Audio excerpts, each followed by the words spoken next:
한번 따라서 합시다. 물과 불을 통과하였더니. 아멘. 성경은 불과 물을 통과하였더니 그랬거든요. 근데 우리는 불을 가리지 않고 그러지 물을 가리지 않고 그러진 않잖아요. 그래서 제목을 물과 불을 통과하였더니 라고 잡아봤는데요.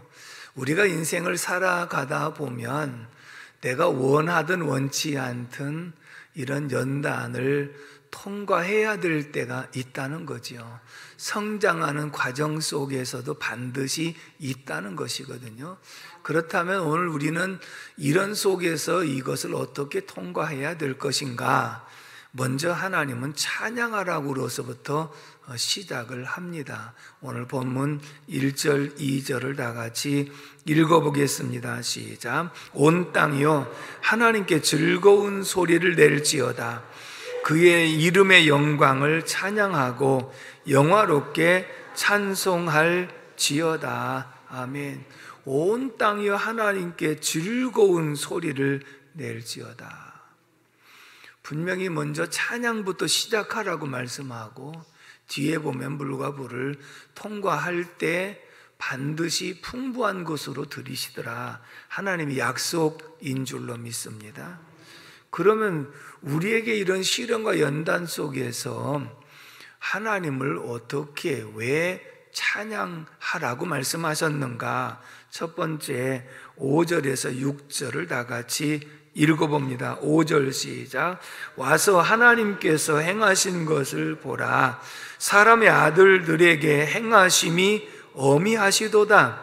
하나님이 바다를 변하여 육지가 되게 하셨으므로 무리가 걸어서 강을 건너고 우리가 거기서 주로 말미암아 기뻐하였도다. 아멘. 따라서 합시다. 구원하신 하나님의 은혜를 찬양하라. 아멘이십니까? 물과 불을 통과하는 고난은 분명히 있을지라도 그보다 이전에 하나님이 우리를 위해서 행하셨던 민족적인 구원을 생각하고 감사하며 하나님께 찬양하라 라고 말씀을 하고 있습니다. 그러면서 민족적인 차원에서 구원했다고 하는 것은 당시에 이스라엘 민족들이 애굽에서 430년 동안 종살이를 하다가 하나님의 은혜로 모세를 통하여 출애굽을 하게 하시고 40년 동안 광야의 길을 걷게 하시더니 마침내 하나님의 언약의 땅, 젖과 꿀이 흐르는 가나안 땅 풍부한 곳으로 들여주신 것을 말씀하고 있는 줄로 믿습니다.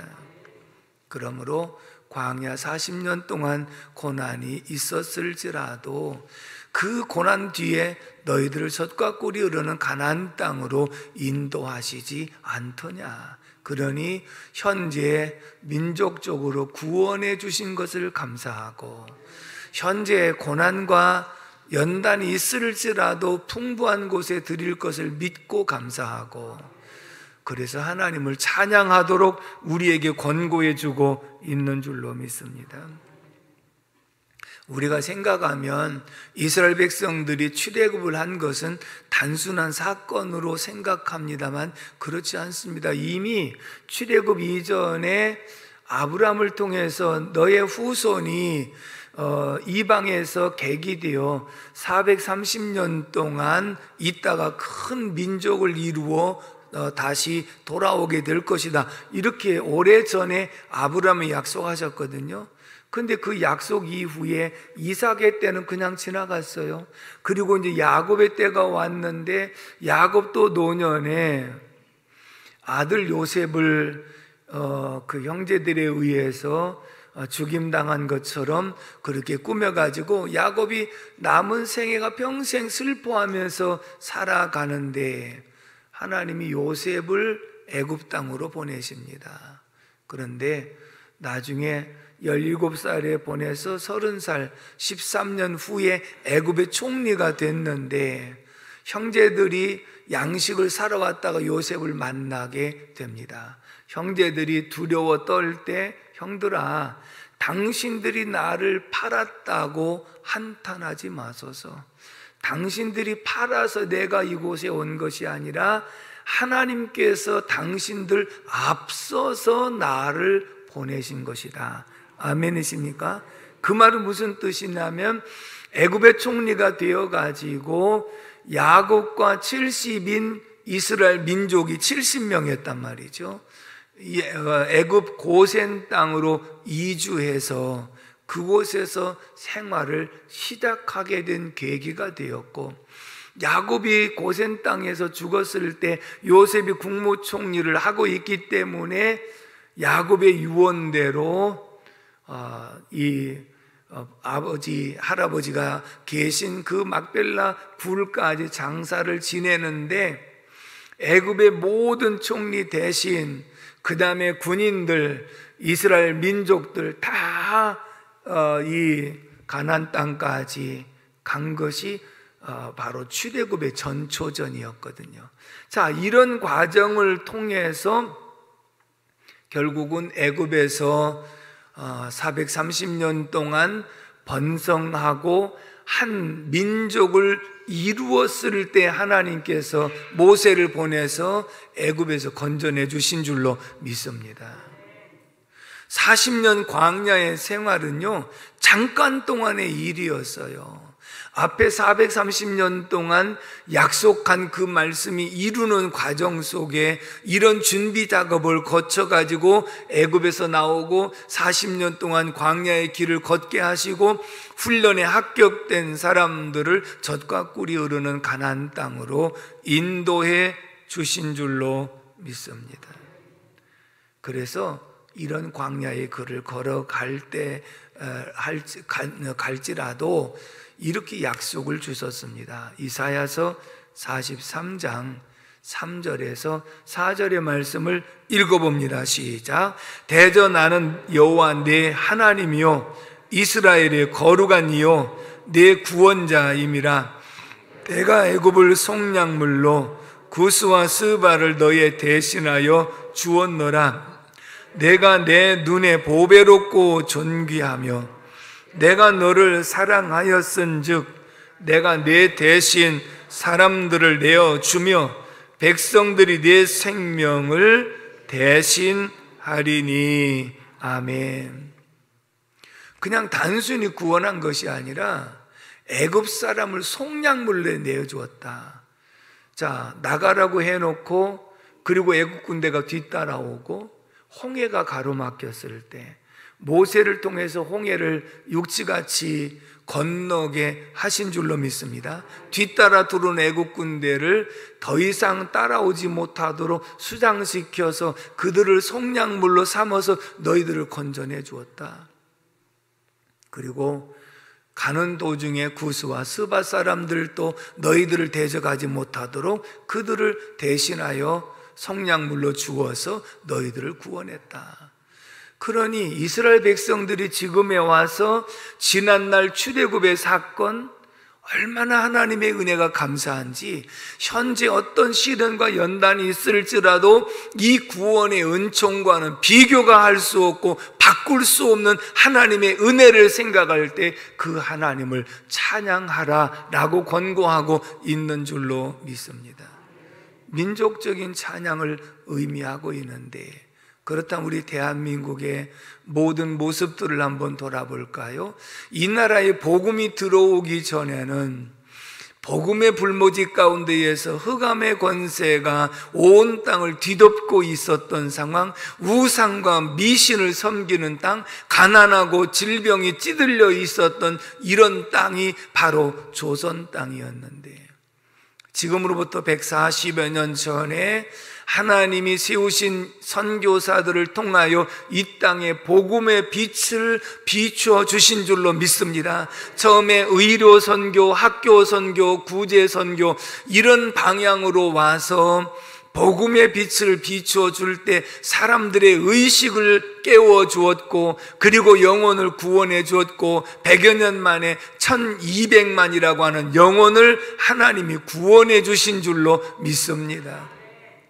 그리고 의료기관이 세워지고 학교가 세워지고 그러면서 이 대한민국의 경제의 발전이 더 임하게 되면서 지금은 세계 경제 대국 반열에 세워져 있는 줄로 믿습니다.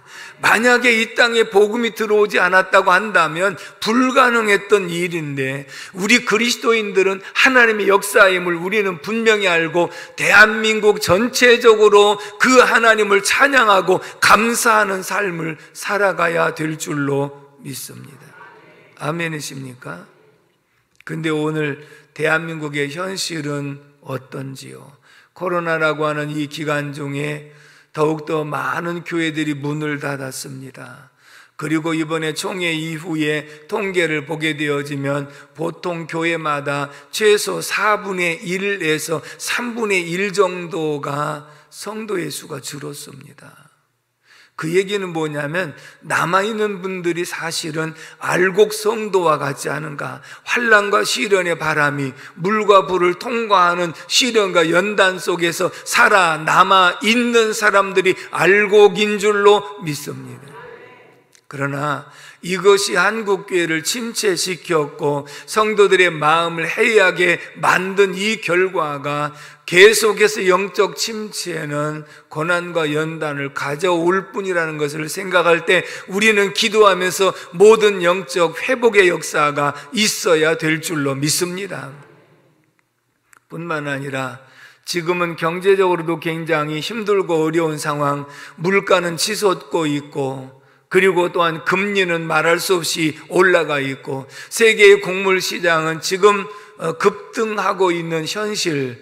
그러다 보니까 자연스럽게 우리 가게도 타격을 받을 수밖에 없고, 사업장에도 타격을 받을 수밖에 없고, 직장에도 타격을 받을 수밖에 없는 이런 상황을 만났습니다. 그렇다면 이 어려운 현실을 우리가 어떻게 극복할 수 있을까? 그리고 어떻게 극복하라고 말씀하셨는가 하는 것을 두 번째 생각해 봅니다. 12절의 말씀을 다 같이 읽겠습니다. 12절 시작. 사람들이 우리 머리를 타고 가게 하셨나이다. 우리가 불과 물을 통과하였더니 주께서 우리를 끌어내사 풍부한 곳에 들이셨나이다. 아멘. 따라서 합시다. 연단하시는 하나님께 감사하고 찬양하라. 아멘. 지금 시련과 연단 속에서 무슨 감사가 나올 수 있겠고 무슨 찬양이 나올 수 있겠느냐. 구원해 주신 은혜를 감사하고, 구원해 주신 은혜는 변함이 없으니까 찬양하고, 현실의 물과 불을 통과하는 연단이 있을지라도 감사해야 되는 이유는 이 연단 이후에 우리를 풍부한 곳으로 끌어들이시겠다는 하나님의 약속이 있기 때문인 줄로 믿습니다. 10절의 말씀을 다 같이 읽습니다. 10절 시작. 하나님이여 주께서 우리를 시험하시되 우리를 단련하시기를 은을 단련함같이 하셨으며. 아멘. 자, 은을 단련함같이 하셨다고 하는 것은 순은을 만들기 위해서는 도간이나 용광로 속에 넣었다가 그리고 다시 꺼내서 물 속에 넣었다가 그리고 또다시 불 속에 넣었다가 금을 한 번 재련하면 14금이 되고 그 다음에 또 한 번 넣었다가 꺼내면 18K가 되고 그리고 다시 한 번 넣었다가 꺼내면 24K가 된다고 그러잖아요. 순금이 된다는 거예요. 오늘 우리들을 이런 물과 불을 통과하는 시련과 연단을 주시는 것은 첫째는 하나님의 사람다운 사람으로 만드시기 위해서, 성숙한 사람으로 만드시기 위해서, 하나님 쓰시고 복 주시기에 합당한 사람으로 만드시기 위해서 물과 불을 통과하게 하신다고 말씀하고 있는 줄로 믿습니다. 이것도 힘든데 11절의 연단을 볼까요? 11절 다 같이 읽어봅니다. 시작. 우리를 끌어 그물에 걸리게 하시며 어려운 짐을 우리 허리에 메어 두셨으며. 우리를 끌어들여서 그물에 걸리게 했다는 거예요. 여러분 한번 생각해 보세요. 사람이 그물 속에 걸렸다고 하는 것은 예를 들어서 양식장에서 양식하는 고기하고 달라요. 어부가 쳐놓은 그물에 걸린 고기는 옴싹달싹을 할 수가 없고요. 결국은 머지않아서 어부의 손에 잡혀서 결국은 사람 입속으로 들어가는 죽음이라고 하는 것이거든요. 그런데 우리도 하나님이 어떤 때는 그물 속에 끌어들여 가지고 그물에서 연단을 받게 하는데, 참고적으로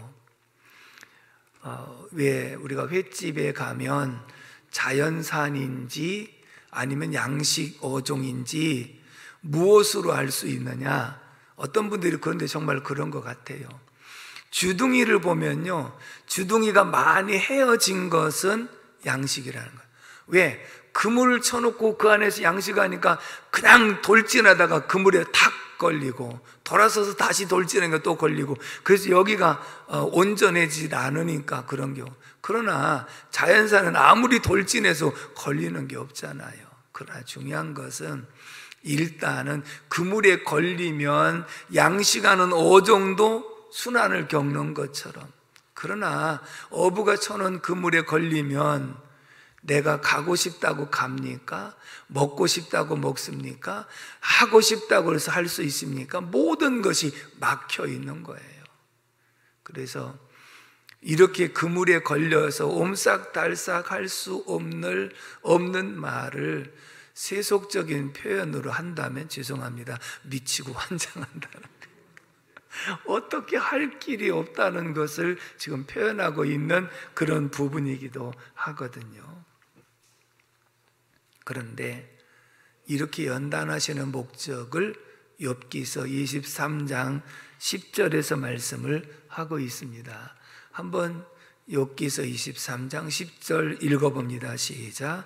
그러나 내가 가는 길을 그가 아시나니 그가 나를 단련하신 후에는 내가 순금같이 되어 나오리라. 아멘. 아멘이십니까? 이렇게 단련하신 후에는 내가, 먼저 성경에 정금같이 나오리라.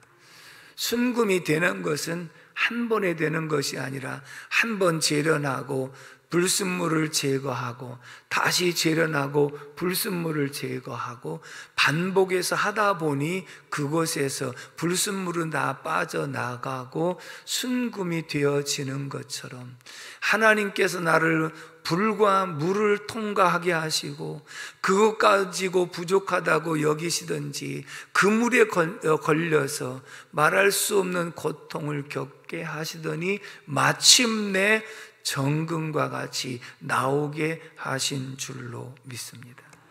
사랑하는 성도 여러분, 지금은 나라적으로도 어렵습니다. 그러니 자연적으로 가정적으로도 어렵습니다. 그리고 사업적으로도 어렵습니다. 이것이 물과 불의 연단이기도 하고 그물에 갇힌 물고기와 같은 진퇴양난의 문제일 수 있습니다. 근데 하나님 우리에게 이렇게 약속하십니다. 이사야서 41장 10절의 말씀을 다 같이 읽어봅니다. 시작. 두려워하지 말라, 내가 너와 함께 함이라. 놀라지 말라, 나는 네 하나님이 됨이라. 내가 너를 굳세게 하리라. 참으로 너를 도와주리라. 참으로 나의 의로운 오른손으로 너를 붙들리라. 아멘. 하나님이요, 이런 물과 불을 통과하는 우리들에게도, 그물 속에 갇혀있는 우리들에게도 두려워하지 말라, 내가 너와 함께한다, 내가 너를 굳세게 해주겠다, 내가 너를 도와주겠다, 나의 의로운 오른손으로 너를 붙들어 주겠다. 이 약속의 말씀이 믿어지면 아멘 하시기 바랍니다. 이 말씀이 믿어지기를 주님의 이름으로 축복합니다. 내가 어떤 상황이 있을지라도 하나님이 나와 함께 하셔서 의로운 오른손으로 나를 붙들고 가시기 때문에 물도 통과하게 하시고 불도 통과하게 하시고 그물 안에서 건져내시는 분이 하나님이신 줄로 믿습니다. 이것을 이렇게 적용해 드리도록 하겠습니다.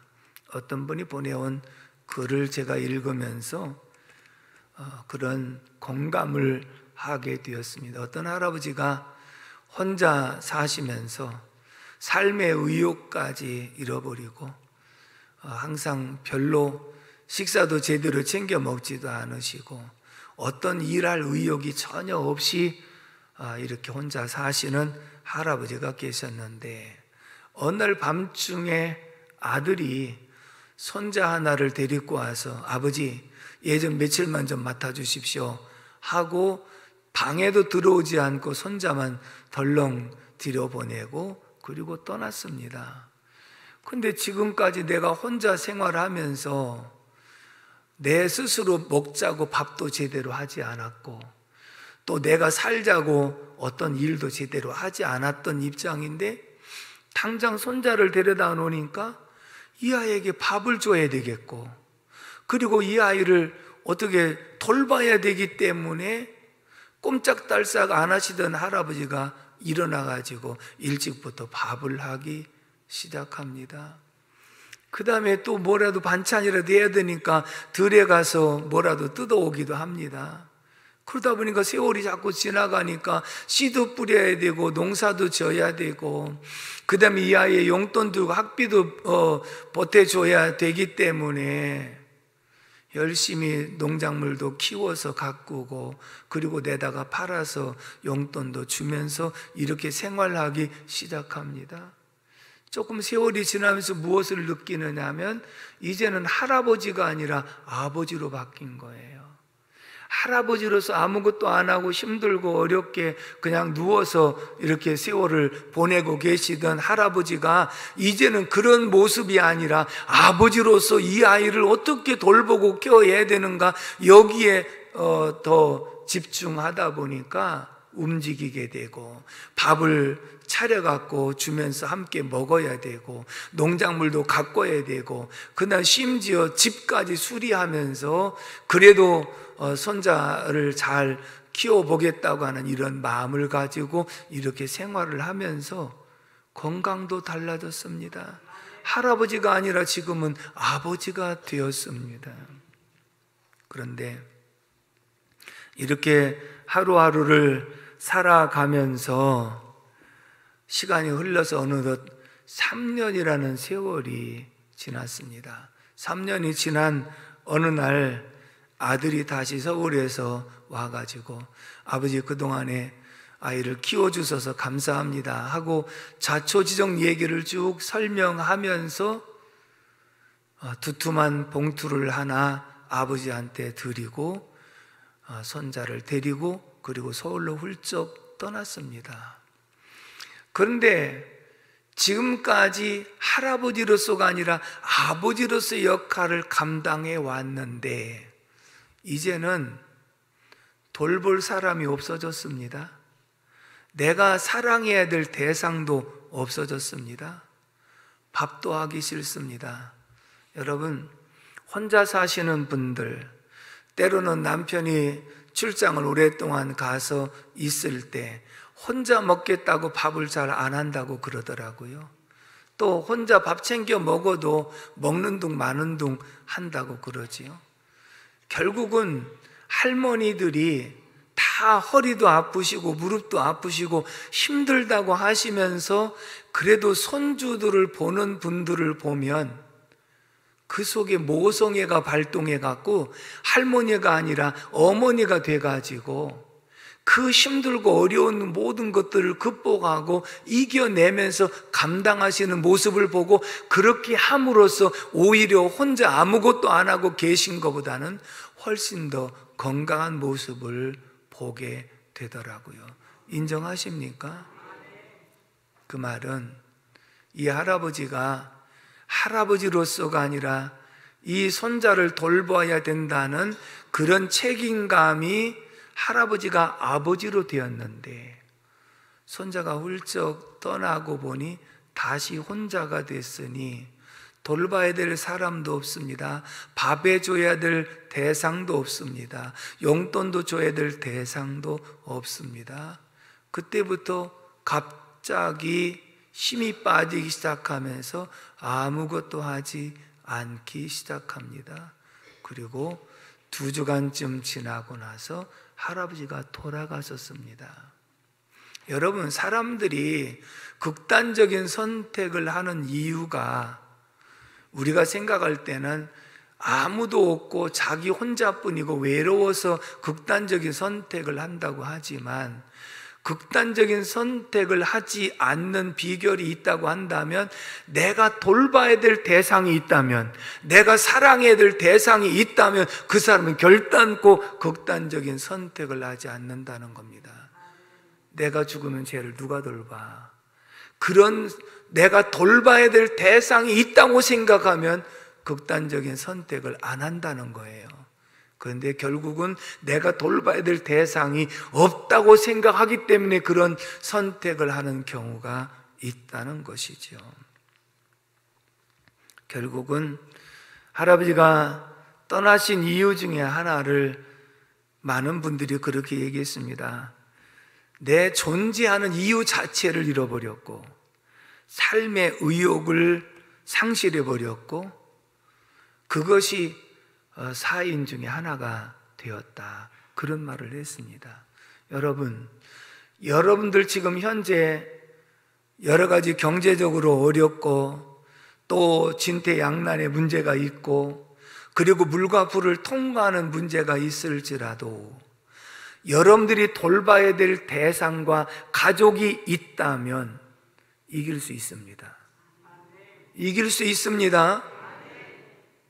내가 돌봐야 될 대상이 없다고 생각하기 때문에 낙심하고 좌절하는 거지만, 아니야, 나는 반드시 이겨야 돼. 내가 이기지 않고 내가 여기서 주저앉으면 결국은 모든 식구가 다 무너질 수밖에 없어.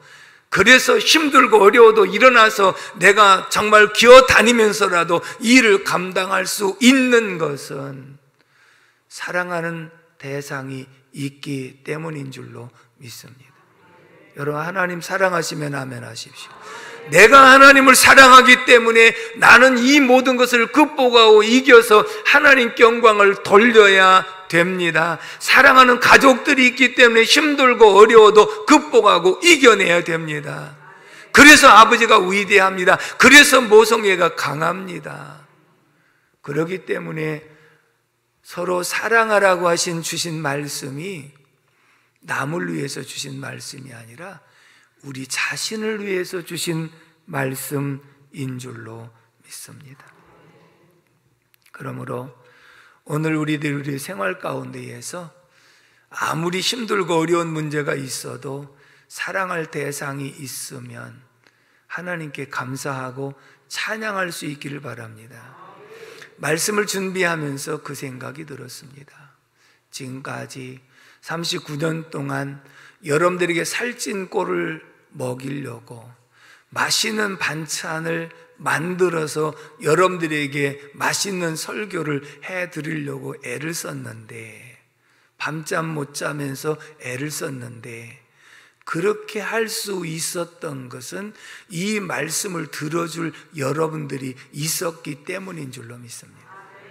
여러분들을 사랑하고 여러분들을 더 좋아하고 여러분들이 있기 때문에 힘을 낼 수 있었다는 생각을 하게 되었습니다.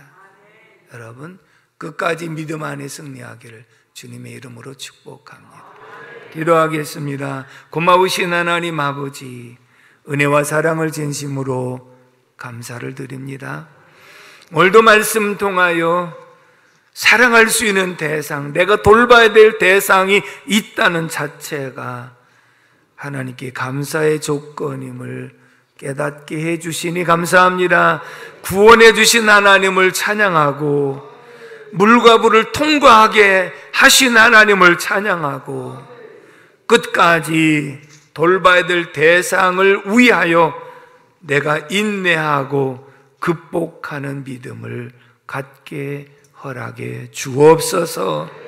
예수님의 이름으로 축복하며 기도합니다. 아멘.